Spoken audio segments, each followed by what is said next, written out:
दोस्तों स्टडी 91 के YouTube channel में आप सभी का बहुत बहुत स्वागत है। दोस्तों आज आप सभी के समक्ष भारतीय संविधान में अगले लेक्चर सीरीज को लेकर हाजिर हूँ दोस्तों। और आज हमारा 198वां लेक्चर है, यानी कि अगर भारतीय संविधान की बात किया जाए तो आज हमारा 48वां लेक्चर है। ठीक है, इसी सीरीज में दोस्तों 150 लेक्चर में हम लोगों ने इतिहास विषय को बहुत डिटेल में कवर किया और अब हम लोग संविधान विषय को कवर करें। मुझे लगता है आगे 10-15 लेक्चर और हैं, उसके बाद ये संविधान पूरी तरह से समाप्त हो जाएगा। तो दोस्तों हम लोग जो टॉपिक पढ़ रहे थे अभी तक वो तो पढ़ रहे थे राज्य विशेष के बारे में। राज्य विशेष में हम लोगों ने पढ़ा विधानमंडल से संबंधित सवाल, फिर विधानसभा से संबंधित सवाल, फिर विधान परिषद से संबंधित सवाल। ठीक है, अब दोस्तों आगे आप बढ़ रहे हैं तो आज हम एक नए टॉपिक को शुरू करने चल रहे हैं जिसमें हम पढ़ेंगे दोस्तों उच्च न्यायालय से संबंधित तमाम प्रश्नों के बारे में। इसके पहले सर्वोच्च न्यायालय वाली क्लास में आपको दे चुका हूं। ठीक है, वो क्लास आप लोगों ने देखा होगा जहां हमने चर्चा किया था अनुच्छेद 124 के बारे में। ठीक है, 123 में राष्ट्रपति अध्यादेश जारी करते हैं, वो वाली पावर उनके पास है, और 124 से दोस्तों आ जाता सुप्रीम कोर्ट की बात। तो हम लोगों ने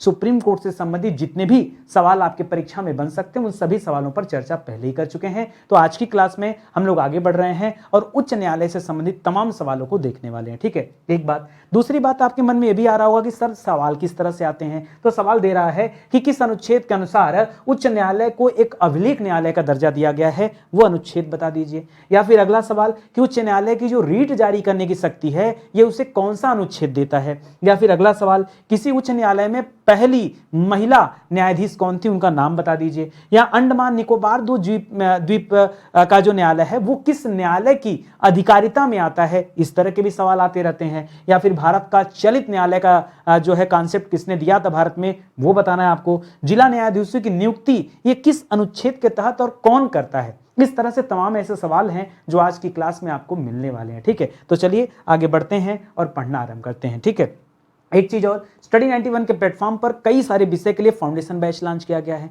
ये फाउंडेशन बैच आपकी पढ़ाई को, आपकी स्थिति को इतना मजबूत कर देगा एक एक विषय में कि दोबारा आपको विषय पढ़ने की जरूरत नहीं होगी। इसलिए मैं बार बार कह रहा हूं कि आप मौका दीजिए स्टडी 91 को। अलग अलग विषय के फाउंडेशन बैच आ चुके हैं, हमारा हेल्पलाइन नंबर है, कहीं कोई डाउट है संपर्क कर सकते हैं। ज्यादा जानकारी चाहिए तो वीडियो के डिस्क्रिप्शन में जाइए, सारी जानकारी आपको दी गई है, वहां से आप प्राप्त कर सकते हैं। ठीक है, स्टार्ट किया जाए। तो याद रखेंगे आज हमारा 198 लेक्चर है और आज की क्लास अगर आप देख लेंगे दोस्तों तो आपके पास टोटल 5940 सवाल तैयार हो जाएंगे।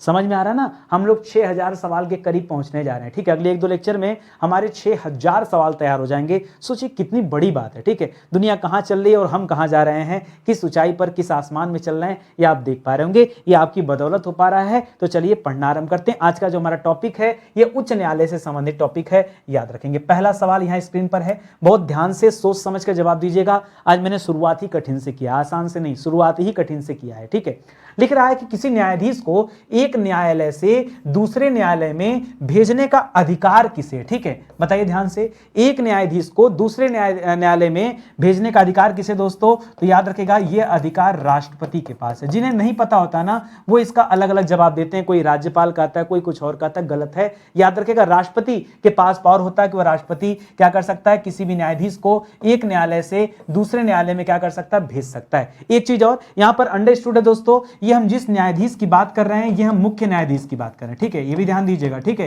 ये न्यायाधीश क्या दोस्तों, ये मुख्य न्यायाधीश है। और कहां का मुख्य न्यायाधीश, तो याद रखेगा उच्च न्यायालय का मुख्य न्यायाधीश। ठीक है, ये है। अच्छा, कौन सा अनुच्छेद है दोस्तों जो राष्ट्रपति को यह अधिकार देता है कि वो एक जगह से दूसरे जगह पर भेज सकते हैं। तो 222 याद रखेगा, अनुच्छेद 222 इस बारे में प्रावधान करता है कि किसी भी न्यायाधीश को एक स्थान से दूसरे स्थान पर भेजा जा सकता है और राष्ट्रपति भेजते हैं। ठीक है, याद रहेगा आपको ना। चलिए आगे बढ़ते हैं।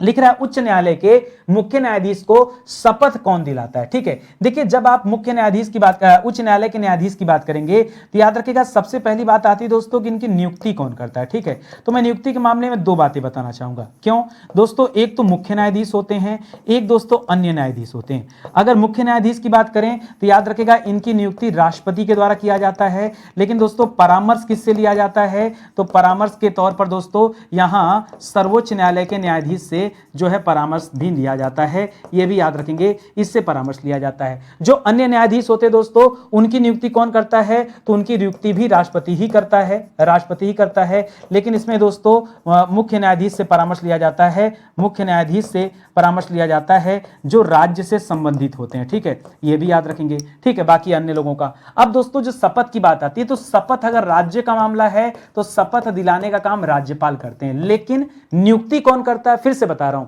शपथ राज्यपाल दिलाते हैं, नियुक्ति राष्ट्रपति करते हैं। तो आप ध्यान दीजिएगा कि परीक्षा में पूछा क्या है, ठीक है। अगला सवाल लिख रहा है, किस अनुच्छेद के अनुसार उच्च न्यायालय में नियुक्त न्यायाधीश के कार्यकाल को संवैधानिक गारंटी प्राप्त होती है? संवैधानिक गारंटी मतलब उसके पहले उन्हें हटाया नहीं जा सकता। ये दोस्तों संवैधानिक गारंटी देता कौन है? तो हमारा संविधान देता है। हमारे संविधान का अनुच्छेद 218 जो है दोस्तों, वो इस बारे में प्रावधान करता है कि न्यायाधीशों का जो समय होगा कितना होगा। पहले उच्च न्यायालय के जो न्यायाधीश होते थे ये 60 सालों की उम्र होती थी, रिटायरमेंट की एज जो होती थी 60 साल, लेकिन एक संशोधन हुआ, उस संशोधन के बाद दोस्तों ये उम्र बढ़ाकर 62 साल कर दिया गया, ठीक है। उसी तरह से जब सर्वोच्च न्यायालय की बात करेंगे तो वहां के जो न्यायाधीश होते हैं उनको 65 साल के लिए जो है रखा जाता है, ठीक है। तो 62 और 65, 62 और 65, ये दोनों आंकड़े आपको याद रखने हैं, ठीक है। आगे बढ़िए, लिख रहा है किसी उच्च न्यायालय में प्रथम महिला मुख्य न्यायाधीश दोस्तों कौन थी? तो याद रखिएगा, सबसे पहले लीला सेठ का नाम सुना होगा। किसका नाम सुना होगा?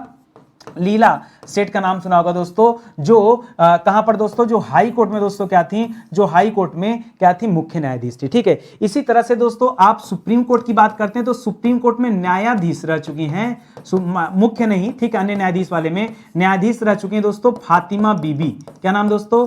फातिमा बीबी, वहां पर इनका नाम याद रखेगा। और दोस्तों जिला सत्र न्यायालय या जिला न्यायालय की जब बात करते हैं आप, जिला न्यायालय की जब आप बात करते हैं तो वहां पर दोस्तों सबसे पहले अन्ना चंडी को नियुक्त किया गया था। किसे? अन्ना चंडी।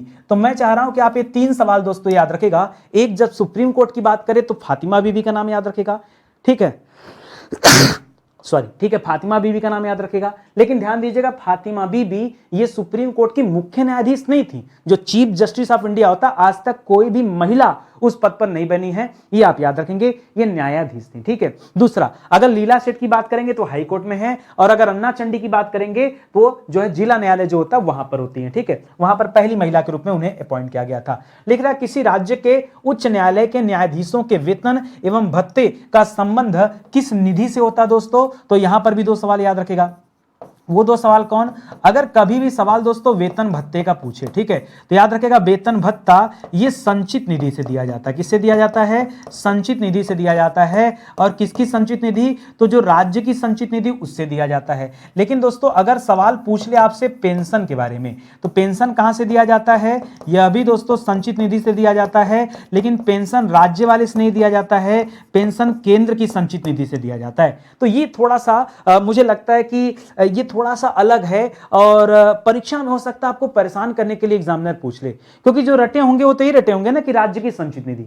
तो ध्यान में कहां है? सोचेंगे राज्य की बात हो रही तो राज्य का संचित निधि उत्तर होना चाहिए, कॉमन सेंस, ठीक है, लगाएंगे लोग, लेकिन यही फंस जाएंगे। तो आपको याद रखना है, पेंशन के मामले में स्पेशली ध्यान दीजिएगा, भारत की संचित निधि से पेमेंट होता है। वेतन भत्ते की बात करेंगे तो फिर राज्य की संचित निधि से पेमेंट होता है। क्लियर कट हो गया ना? कोई दिक्कत आपको नहीं ना? अच्छे से चीजों को पढ़ते चलिए, क्योंकि एक एक चैप्टर पे जब इस तरह की क्लासेस में देता हूं ना, ये निचोड़ देता हूं आपको। दोबारा ये उच्च न्यायालय संबंधित आप किताब में चीजें पढ़ने जाएंगे तो सब लगेगा सब पढ़ा हुआ है, कुछ नया नहीं महसूस होगा, सब पढ़ा हुआ नजर आएगा। आगे देखिए, लिख रहा है उच्च न्यायालय के मुख्य न्यायाधीश का मासिक वेतन कितना होता है? देखिए, अगर मासिक वेतन की बात करनी है तो हम एक सीक्वेंस में बात करते हैं। अगर हम सुप्रीम कोर्ट की बात करें दोस्तों, और वहां के चीफ जस्टिस ऑफ इंडिया की बात करें, तो उनका वेतन है दोस्तों 2.8 लाख, यानी 2,80,000 रुपए, ठीक है। लेकिन अगर हम सुप्रीम कोर्ट के अन्य न्यायाधीश की बात करें तो उनका वेतन है दोस्तों 2.5 लाख रुपए। कितना है? 2.5 लाख रुपए। ये सुप्रीम कोर्ट की बात है। अगर हम हाई कोर्ट की बात करें तो हाई कोर्ट के जो मुख्य न्यायाधीश हैं और जो अन्य न्यायाधीश हैं, यही तो बात है। तो याद रखेगा, जो मुख्य न्यायाधीश हैं इनका वेतन दोस्तों 2.8 लाख है, ठीक है, सॉरी 2.5 लाख है। कितना है? 2.5 लाख है, ठीक है। जितना वहां के अन्य न्यायाधीश पाते हैं उतना यहां के मुख्य न्यायाधीश पाते हैं। और जो अन्य न्यायाधीश हाई कोर्ट के हैं उनका 2.25 लाख है, ठीक है। कोई दिक्कत आपको यहां पे? ये दोस्तों कुल 4 पॉइंट आप याद रखेगा, क्योंकि यहीं से सवाल बनना है। मैं चाहता तो आपको एक लाइन का उत्तर बता के चला जाता, क्या फर्क पड़ता है इधर उधर की बातें करने से। लेकिन दोस्तों मैं इसलिए पढ़ा रहा हूं आपको, बातें इसलिए बढ़ा रहा हूं कि भाई आज ये पूछा है, आज आपसे मुख्य न्यायाधीश पूछ दिया, हो सकता है परीक्षा में मुख्य न्यायाधीश न पूछे, हो सकता है परीक्षा में ये पूछ दे कि हाई कोर्ट के अन्य न्यायाधीशों की सैलरी कितनी होती है, या सुप्रीम कोर्ट के बारे में पूछ दे। तो ऐसे काम थोड़े चलेगा। हमें तो पढ़ रहे हैं तो हम चीजों को अच्छे से पढ़ते जाएंगे, और कंपेयर करके पढ़ने से चीजें और बेहतर ढंग से याद होती रहती हैं। लिख रहा है उच्च न्यायालय के अन्य न्यायाधीशों का मासिक। देखिए अगला सवाल आ भी गया। हमने आपसे क्या कहा, फिर से नोट कर लीजिए, दो ही बात है दोस्तों, या तो मुख्य की बात करेंगे या अन्य की बात करेंगे, या मुख्य की बात करेंगे या अन्य की बात करेंगे। मुख्य की बात करेंगे तो 2.8 लाख कहेंगे, अन्य की बात करेंगे सुप्रीम कोर्ट में तो 2.5 लाख कहेंगे।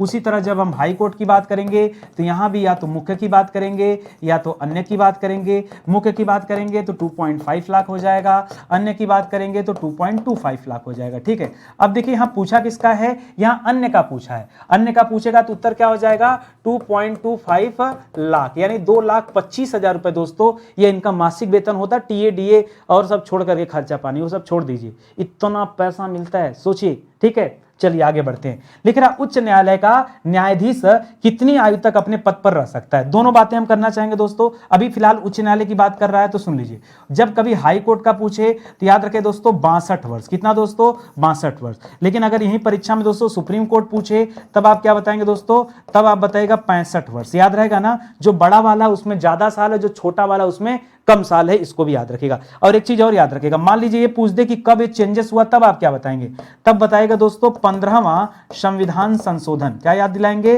15वां संविधान संशोधन। अब हो सकता है परीक्षा में यह भी पूछ दे कि 15वां संविधान संशोधन ये हुआ कब था, तो याद रखें दोस्तों ये हुआ था 1963 में। कब हुआ था, 1963 ईस्वी में यह संशोधन हुआ था। और तब दोस्तों ये जो 60 साल की उम्र थी इसको बढ़ा के कितना कर दिया गया, 62 कर दिया गया। और यही आप याद रखेगा, यही जो सवाल है यही अभी पूछा जा रहा है। ठीक है, तो हो सकता है परीक्षा में आज का ना पूछे, हो सकता है आपसे परीक्षा में पूछ दे कि बताइए हाई कोर्ट के न्यायाधीश के जो कार्यकाल है वो मूल संविधान में कितना था, जब संविधान बना था उस समय कितना था।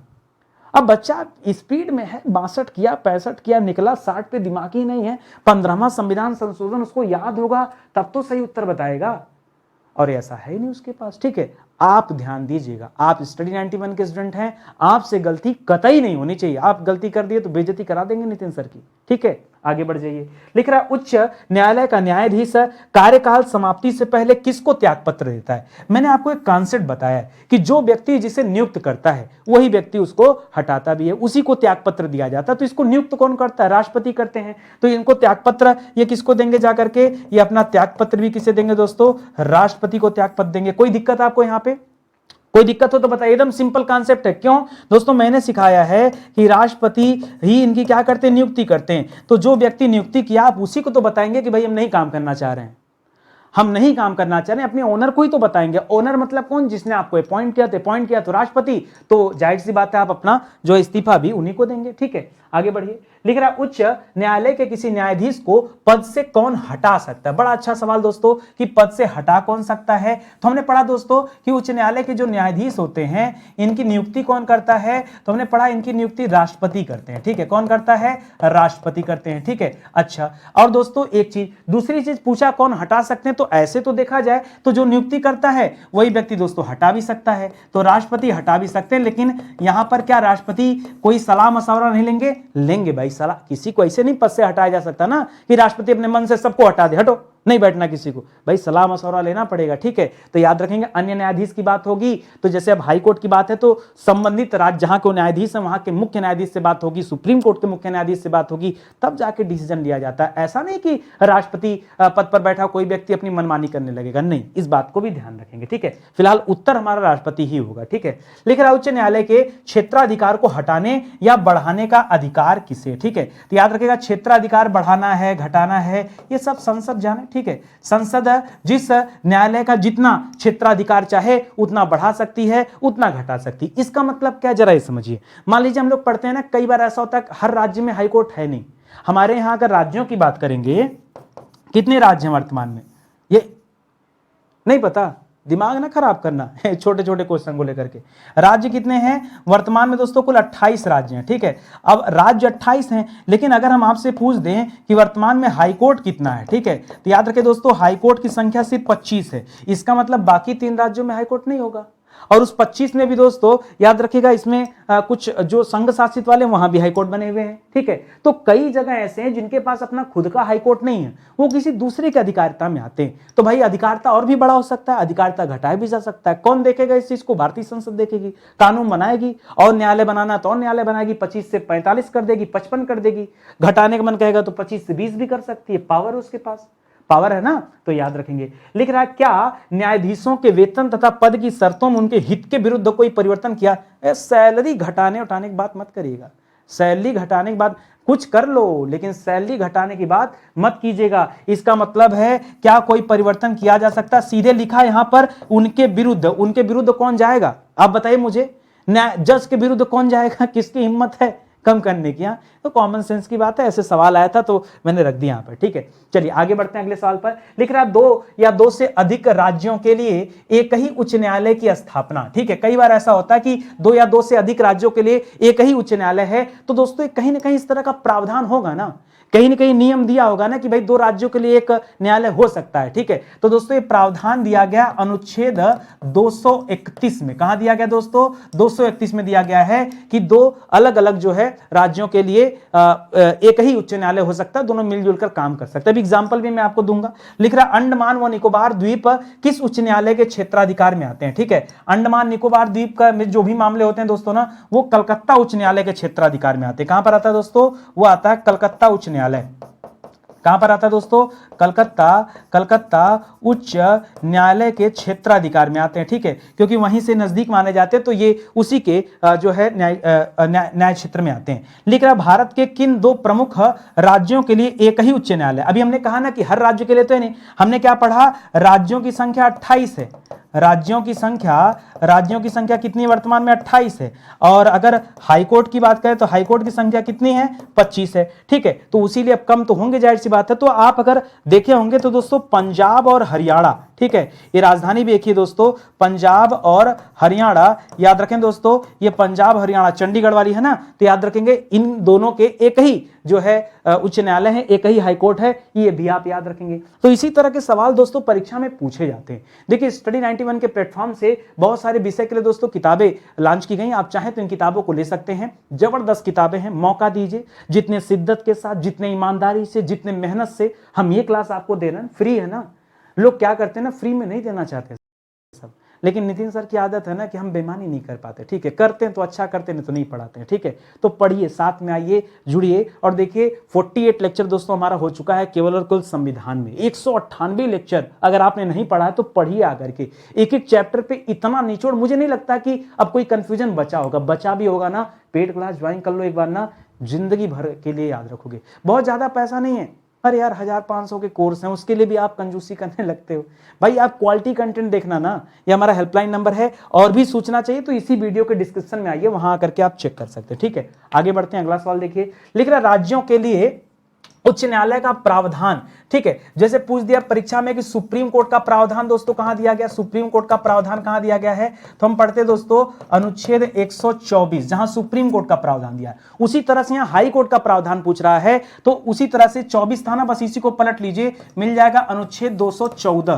क्या मिल जाएगा दोस्तों? अनुच्छेद 214। 2 को पहले करिए बस हो जाएगा। 214 में क्या दिया गया है? हाई कोर्ट के प्रावधान के बारे में बताया गया, ठीक है। चलिए आगे बढ़ते हैं। लिख रहा, किस अनुच्छेद के अनुसार उच्च न्यायालय एक अभिलेख न्यायालय है, ठीक है। अभिलेख न्यायालय दोस्तों मतलब इसका निर्णय मान्य है, ठीक है। तो याद रखेगा ये अनुच्छेद 215 में ही बताया गया है कि जो उच्च न्यायालय है क्या माना जाएगा? ये अभिलेख न्यायालय माना जाएगा। इसी तरह से हाई कोर्ट भी अभिलेख न्यायालय माना जाता है, जबकि जो अन्य छोटे न्यायालय उनको अभिलेख न्यायालय का दर्जा नहीं दिया गया। ये दर्जा केवल सुप्रीम कोर्ट और हाई कोर्ट के न्यायालय को दिया गया, ठीक है। लिख रहा, उच्च न्यायालय का गठन ये किस अनुच्छेद में दिया गया है? अब जिसको नहीं पता होगा 214 ही लगा देगा। 214 में सिर्फ प्रावधान किया गया उच्च न्यायालय कि भाई राज्यों में एक उच्च न्यायालय होगा, इस तरह का प्रावधान है। गठन की बात करें तो गठन जैसे अभी 25 है, हो सकता है कल को 26वां बन जाए, 27वां बन जाए, 28वां बन जाए, इस तरह से दोस्तों याद रखेंगे। तो गठन की जो बात है दोस्तों, ये अनुच्छेद 216 में दिया गया। कहां दिया गया है? हाई कोर्ट के गठन का प्रावधान कहां पर है? ये अनुच्छेद 216 में दिया गया। कोई दिक्कत? नहीं ना। चलिए आगे बढ़ते हैं, अगला सवाल थोड़ा सा स्टैटिक वाले सवाल भी अब हल करेंगे, आगे आएगा। लिख रहा उच्च न्यायालय के न्यायाधीश की नियुक्ति और उनके पद की शर्तें ये किस अनुच्छेद में है दोस्तों, तो याद रखेगा अब आ जाएगा लाइन से हम लोग पढ़ेंगे दोस्तों, अनुच्छेद 217 में याद रखेगा नियुक्ति के बारे में बताया गया है, और नियुक्ति के बाद दोस्तों जो भी टर्म एंड कंडीशन होता है उसके बारे में भी दोस्तों बताया गया कि हाईकोर्ट के न्यायाधीश से संबंधित ये सारी चीजें यहां रखी गई हैं। लिख रहा सुप्रीम कोर्ट से संबंधित कुछ उपबंधों का उच्च न्यायालय पर लागू होना, कि सुप्रीम कोर्ट की कुछ शर्तें कुछ उपबंध ऐसे हैं जो हाई कोर्ट के ऊपर लागू होते हैं, ठीक है। तो वो कहां बताया गया दोस्तों, वो बताया गया अनुच्छेद 218, ठीक है। यही एक ऐसी चीज है दोस्तों जो सुप्रीम कोर्ट के अंडर में सारे हाई कोर्ट को रखती है, नहीं तो अगर ये चीजें ना रहता ना, उपबंध ना लागू होते हैं, अब वही वाली बात हो गई कि एसआई के ऊपर एसपी की बात ही नहीं चलेगी, तो भाई ये तो अलग अलग हो जाएगा ना, फिर विचारधारा अलग हो जाएगी, चीजें अलग हो जाएगी, फिर जो मिलजुल कर काम करने वाली बात है वो कैसे बन पाएगा। तो कुछ उपबंध जो हाईकोर्ट पर लागू होते हैं ये उन्हीं को नियंत्रित करने के लिए बने हैं जो अनुच्छेद 218 में बताए गए हैं, ठीक है। लिख रहा है उच्च न्यायालय की रीट जारी करने की शक्ति। देखिए अगर रीट कब जारी किया जाता है, सवाल आए कि रीट कब जारी किया जाता है, तो क्या बताएंगे, जब मूल अधिकार का उल्लंघन हो, मूल अधिकार का उल्लंघन होने पर क्या जारी किया जाता है, रीट जारी किया जाता है। रीट जारी कौन करता है दोस्तों, तो सुप्रीम कोर्ट भी जारी करता है और हाई कोर्ट भी जारी करता है। सुप्रीम कोर्ट दोस्तों अनुच्छेद 32 के तहत जारी करता है और हाई कोर्ट अनुच्छेद 226 के तहत जारी करता है, ठीक है। तो यहां आएंगे पढ़ेंगे अनुच्छेद 226 के तहत 5 प्रकार की रीट जारी करता हाई कोर्ट, कब, जब मूल अधिकारों का उल्लंघन हो जाता तब, या मूल उल्लंघन क्या, मूल अधिकारों का हनन हो जाए, तो जो पीड़ित पक्षकार है वो हाई कोर्ट या सुप्रीम कोर्ट का दरवाजा खटखटाता है। अगर हाई कोर्ट गया तो अनुच्छेद 226 के तहत रीट जारी होती है, सुप्रीम कोर्ट गया तो अनुच्छेद 32 के तहत रीट जारी होता है। बस यही बातें हैं, इसको भी याद रखेंगे। आगे बढ़िए, लिख रहा है उच्च न्यायालय की अधिकारिता, उच्च न्यायालय की अधिकारिता का संघ राज्य क्षेत्रों पर विस्तार, कहां पर दोस्तों, संघ राज्य क्षेत्रों पर विस्तार, ये दोस्तों किस अनुच्छेद में बताया गया है, तो ये बताया गया दोस्तों अनुच्छेद 230 में। कहां बताया गया दोस्तों, ये अनुच्छेद 30 ही है ना यार, 230 में उच्च न्यायालयों की अधिकारिता का संघ राज्य क्षेत्रों पर विस्तार, एक बार आप चेक कर लीजिएगा, ठीक है। थोड़ा सा पता नहीं क्यों लग रहा है कुछ गलत ना हो जाए, 29 पे नहीं 30, 230 संघ पर विस्तार, संघ राज्य वालों पे, हाँ यही होगा, एक बार चेक कर लीजिएगा प्लीज, मैं लिख भी दे रहा हूं यहां पर, एक बार आप इसे चेक कर लीजिएगा कि सही है कि गलत है, ठीक है। चेक दिस, ठीक है। आगे देखिए, लिख रहा है जिला न्यायाधीशों की नियुक्ति ये किस अनुच्छेद में दिया गया है। जिला न्यायाधीश जितने भी दोस्तों वो हमेशा उच्च न्यायालय के अधीन आते हैं और इनके नियुक्ति के बारे में अनुच्छेद 233 में बताया गया। कहां बताया गया दोस्तों, अनुच्छेद 233 में बताया गया है, ठीक है। अच्छा 222 आपको याद है, पीछे मैंने बताया था 222, तो 222 मैंने पढ़ा था कि राष्ट्रपति क्या कर सकता है, ट्रांसफर कर सकता है, ठीक है। राष्ट्रपति क्या कर सकते हैं दोस्तों, राष्ट्रपति ट्रांसफर कर सकते हैं, यही कर सकते हैं ना, एक न्यायाधीश को दूसरे मतलब एक न्यायालय से दूसरे न्यायालय में न्यायाधीशों का ट्रांसफर ये राष्ट्रपति करते हैं, और अनुच्छेद 222 बताया था पीछे, 233 है, ठीक है। लिख रहा अधीनस्थ न्यायालय किस न्यायालय के अधीन होते हैं, ये जितने भी अधीनस्थ न्यायालय होते हैं दोस्तों ये हाई कोर्ट के अधीन आते हैं। अब इसे आप चाहे हाई कोर्ट लिखिए चाहे इसे आप उच्च न्यायालय लिखिए, कोई दिक्कत नहीं, उच्च न्यायालय के अंतर्गत ही ये अधीनस्थ न्यायालय आते हैं जो जिले वगैरह के लेवल पे काम करते हैं, ठीक है। आगे देखिए, लिख रहा भारत में कुल कितने उच्च न्यायालय हैं वर्तमान में, अभी मैंने बताया दोस्तों कुल 28 राज्य में कितने उच्च न्यायालय हैं दोस्तों, कुल 25 उच्च नहीं, हाँ 25 उच्च न्यायालय हैं। कितने दोस्तों, 25 उच्च न्यायालय हैं। एक चीज और याद रखेगा, जो भारत में सुप्रीम कोर्ट है, सुप्रीम कोर्ट में न्यायाधीश कितने हैं दोस्तों, तो याद रखेगा 33 न्यायाधीश हैं। कितने दोस्तों, 33 न्यायाधीश हैं, ये अन्य न्यायाधीश हैं, और एक क्या है दोस्तों, एक जो है CJI है, चीफ जस्टिस हैं, जिन्हें मुख्य न्यायाधीश कहते हैं, ठीक है। तो कुल मिला के संख्या कितनी है, 34 हो जाएगी, ठीक है, याद रखेंगे। लिख रहा भारत का सबसे बड़ा उच्च न्यायालय कौन सा है, तो सबसे बड़ा उच्च न्यायालय दोस्तों इलाहाबादी उच्च न्यायालय, ठीक है, इलाहाबाद उच्च न्यायालय, ठीक है। मैं एक फैक्ट बताना चाहूंगा, इलाहाबाद उच्च न्यायालय दोस्तों भारत का ही नहीं वरन एशिया का सबसे बड़ा उच्च न्यायालय, एशिया का सबसे बड़ा उच्च न्यायालय कौन सा है, ये इलाहाबाद उच्च न्यायालय है। सबसे ज्यादा वकील यहां पर हैं और क्षेत्रफल की दृष्टि से भी बहुत बड़ा है, ठीक है। लिख रहा भारत के किस उच्च न्यायालय में न्यायाधीशों की संख्या सबसे अधिक है,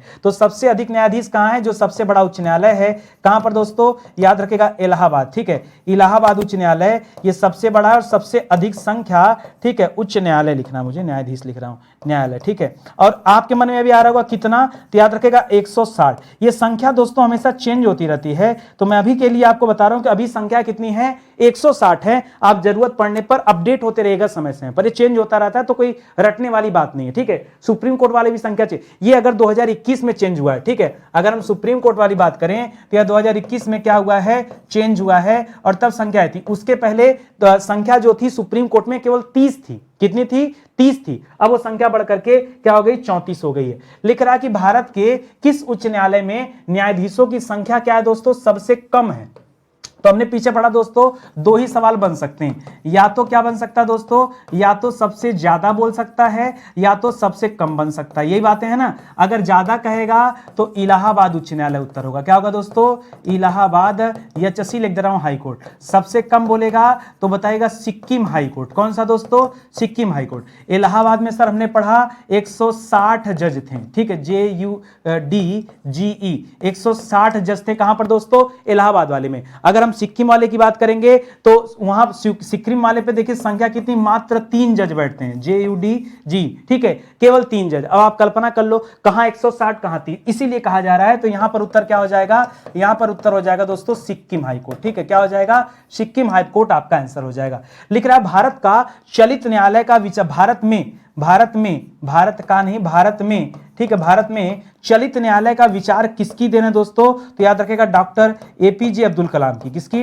डॉक्टर APJ अब्दुल कलाम जी की यह देन है, ठीक है, अब्दुल कलाम जी की यह देन है। तो इसे भी आप याद रखेंगे, ठीक है। इस तरह के सवाल बहुत परीक्षा में आते हैं, मन लगा के पढ़ेंगे तो सब समझ में आएगा और कुछ बाहर भी नहीं जाएगा, ठीक है, लेकिन पढ़ना आपको पड़ेगा। लेकिन उच्च न्यायालय के न्यायाधीशों की नियुक्ति दोस्तों कौन करता है, फिर वही बात कर दिया, उच्च न्यायालय के न्यायाधीशों की नियुक्ति ना। अब देखिए क्या लिखा, उच्च न्यायालय के न्यायाधीशों की नियुक्ति, तो हमने पढ़ा दोस्तों राष्ट्रपति करते हैं। और कौन सा अनुच्छेद, तो पीछे मैंने बताया था अनुच्छेद 217, अनुच्छेद 217, जहां दो चीजों के बारे में बताया गया है, एक नियुक्ति के बारे में, एक टर्म एंड कंडीशन के बारे में। भूल गए, अभी पीछे पढ़ाया हूं, अभी भूल गए, ठीक है, यही बताया गया ना टर्म, अरे वही सेवा एवं शर्तें हैं। क्या भाई, छोटी छोटी बातें लेके परेशान हो जाओगे, कैसे काम चलेगा। तो इन चीजों को याद रखना। अब मुझे बताओ, पढ़ने के बाद ये जब आप वीडियो देख लो ना, तब कोई किताब खोलो, पढ़ो, उस किताब को पढ़ोगे तो समझ में आएगा कि उन किताबों में क्या दिया है, ठीक है, और हमने आपको क्या पढ़ाया है। इस तरह से आपको पता चलेगा कि नितिन सर की क्लास लेने से कुछ फायदा है भी या नहीं फायदा है, ठीक है। तो आइए आप जुड़िए साथ में, चीजों को पढ़ते चलिए। इसी के साथ दोस्तों आज का सेशन समाप्त होता है। बहुत सारे ऐसे विषय हैं जो पूरी तरह से पढ़ा दिए गए हैं, ये उन्हीं के हैंड रिटन नोट्स हैं जिन्हें आप हमारे वेबसाइट या एप्लीकेशन से ले सकते हैं। बाकी कोर्सेज हैं, किताबें हैं, तो मौका है, जुड़िए, आइए साथ में पढ़ाई करते हैं और आप जो है चीजों को देखते चलिए। धीरे धीरे पढ़ेंगे, रोज रोज दोस्तों एक एक टॉपिक आपकी कवर होती जाएगी। इतना विस्तार से पढ़ लेंगे तो कुछ बचेगा नहीं। बहुत सारे बच्चे परेशान हैं कि सर PDF कहां से डाउनलोड करें, डिस्क्रिप्शन में सब बताया गया। कुछ ऐसा नहीं है जो आपके मन में सवाल हो और डिस्क्रिप्शन में आपको आपका जवाब न मिले, तो डिस्क्रिप्शन में जाके देखा करिए, परेशान मत हुआ करिए, ठीक है। तो चलिए सेशन ही समाप्त होगा। एक छोटा सा निवेदन है, अगर आपको लगे कि नितिन सर ईमानदारी से और हमारे लिए अच्छा कंटेंट दे रहे हैं, बढ़िया से पढ़ा रहे हैं, कहीं कुछ कमी नहीं कर रहे हैं, दोस्तों एक लाइक करिएगा, कमेंट करिएगा और शेयर करिएगा, बस इतना सा निवेदन है। बाकी आपकी मर्जी, हमारा काम है हाथ जोड़कर विनम्र निवेदन करना। बाकी आप चाहेंगे तो संस्थान आगे जाएगा, नहीं चाहेंगे तो फिर जैसे है वैसे चल रहा है। बाकी भगवान की माया ही है, अच्छा करेंगे तो निश्चित रूप से हमारे साथ भी अच्छा होगा। बशर्ते अच्छा करते रहिए और परेशान न होइए। सत्य परेशान हो सकता है, हार नहीं सकता, पराजित नहीं होता, ठीक है। मैं वही सोचकर बस काम करते चल रहा हूँ। बाकी आपकी अगर इच्छा रहेगी तो इतना करिएगा जरूर से। बहुत बहुत धन्यवाद आपका। जय हिंद, जय Bharat. Thank you so much.